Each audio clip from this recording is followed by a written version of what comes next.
ঘরের মানুষ খেতে ভালোবাসলে রান্না করতে তো সবারই ইচ্ছা হবে। চিকেন কষা খেতে কার না ভালো লাগে। চিকেন কষা করাও খুব সহজ। আগে চিকেনের টুকরোগুলোকে গরম তেলে ভেজে নিলাম, তারপর আলুগুলো ভেজে তুলে নিলাম। এরপর এলাচ, দারচিনি, লবঙ্গ, শুকনো লঙ্কা, তেজপাতা আর রসুন ফোড়ন দিলাম।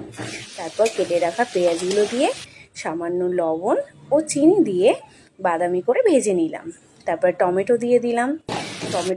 টমেটোটা হালকা নাড়াচাড়া করে আদা ও রসুন বাটা দিয়ে একটু কষে নিয়ে পরিমাণ মতো হলুদ, ধনে গুঁড়ো ও জিরে গুঁড়ো, কাশ্মীরি লঙ্কার গুঁড়ো আর মিট মশলা দিয়ে সামান্য জল দিলাম।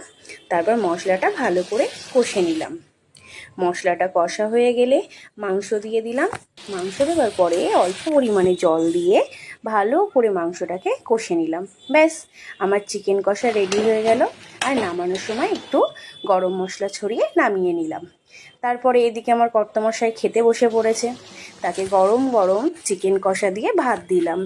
এবার তার চিকেন খাওয়ার পরে তার রিয়াকশানটা দেখে তোমরাই বুঝে নাও আমার রান্নাটা কেমন হয়েছে।